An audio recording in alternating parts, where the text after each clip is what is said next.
jungle.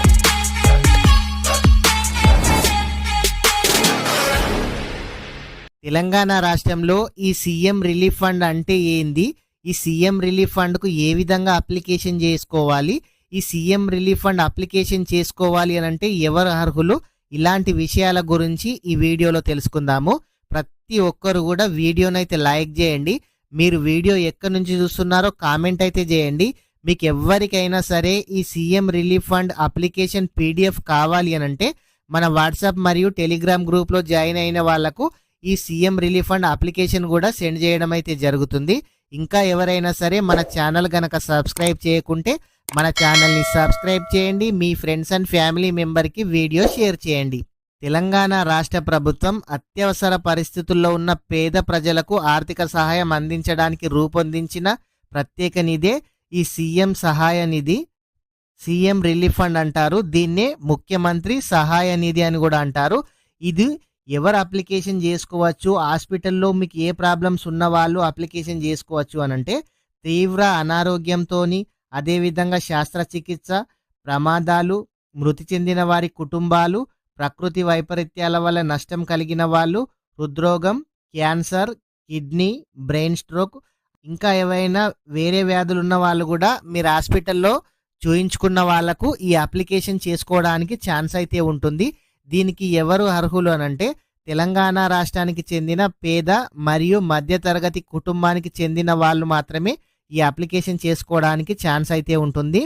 ఈ వైద్య ఖర్చులు మనమే పెట్టుకొని తర్వాత ఈ సీఎం రిలీఫ్ ఫండ్కు అప్లికేషన్ అయితే చేసుకోవచ్చు. ఈ దరఖాస్తు ఏ విధంగా చేయాలి, దరఖాస్తు చేసుకోవడానికి ఏ డాక్యుమెంట్స్ కావాలి అనంటే ఆధార్ కార్డు కావాలి, రేషన్ కార్డు కావాలి, పాస్పోర్ట్ సైజ్ ఫోటో కావాలి, ఫోన్ నంబర్ కావాలి, క్యాస్ట్ ఇన్కమ్ సర్టిఫికేట్ కూడా కంపల్సరీగా కావాలి.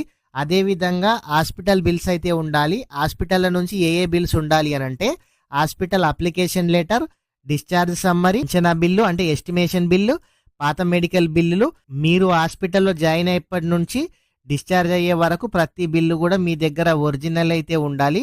వీటితో పాటు ఎవరైతే అప్లికేషన్ చేసుకుంటున్నారో వాళ్ళ బ్యాంక్ అకౌంట్ కూడా ఖచ్చితంగా ఉండాలి. ఈ అప్లికేషన్ ఏ విధంగా చేసుకోవాలి అని అంటే ఈ సీఎం రిలీఫ్ ఫండ్ ఆన్లైన్ అయితే లేదు, ఖచ్చితంగా మీరు ఆఫ్లైన్లోనే అప్లికేషన్ అయితే చేసుకోవాలి. మీరు ఎవరైనా సరే మీరు ఎమ్మెల్యే తరపున కానీ, ఎంపీ తరపున కానీ, సర్పంచ్ తరపున కానీ వాళ్ళ రికమెండేషన్తోనైతే ఈ డాక్యుమెంట్స్ అన్నీ అప్లికేషన్ ఫామ్ ఫిలప్ చేసి వాళ్ళకి ఇస్తే వాళ్ళు పైకి అయితే పంపించడం అయితే జరుగుతుంది. అయితే ఈ అప్లికేషన్ చేసిన తర్వాత మీకు ఎంత అమౌంట్ వస్తుంది అంటే మీకు ఎంత ఖర్చు అవుతుందో దాని నుంచి 30 కానీ 40% అయితే మీకు వచ్చే అవకాశం అయితే ఉంది. ఇది ఎన్ని రోజులలో వస్తుందంటే మీరు అప్లికేషన్ చేసిన 2 months 3 months లోపు మీకు రావడం అయితే జరుగుతుంది. ఈ సీఎం సహాయ నిధి ఉంటుంది, దీనికి అప్లికేషన్ చేసుకోవాలి, అమౌంట్ ఇస్తారని కూడా చాలా మందికి అయితే తెలియదు. ఈ అమౌంట్ మీకు ఏ విధంగా వస్తుంది అని అంటే ఎవరైతే అప్లికేషన్ చేస్తున్నారో మీ పేరు మీద డైరెక్ట్గా చెక్ అయితే రావడం అయితే జరుగుతుంది. మీకు ఎమ్మెల్యే చేతుల పైన చెక్ అయితే ఇస్తారు, దాన్ని మీరు బ్యాంక్లో వేసి అమౌంట్ అయితే విత్డ్రా అయితే చేసుకోవచ్చు. ఈ సీఎం రిలీఫ్ ఫండ్కి అప్లికేషన్ చేసుకోవాలనుకుంటే ప్రతి ఒక్కరు కూడా మన వాట్సాప్ టెలిగ్రామ్ గ్రూప్లో జాయిన్ కండి. మీకు అప్లికేషన్ అనేది పీడిఎఫ్ అయితే సెండ్ చేయడం అయితే జరుగుతుంది. ఫ్రెండ్స్, ప్రతి ఒక్కరు కూడా వీడియో ఇంకా లైక్ చేయకుంటే వీడియోని అయితే లైక్ చేయండి. మీరు మొదటిసారిగా మన ఛానల్ చూస్తున్నట్లయితే మన ఛానల్ని సబ్స్క్రైబ్ చేయండి. మీ ఫ్రెండ్స్ అండ్ ఫ్యామిలీ మెంబర్కి వీడియో షేర్ చేయండి. Thank you friends.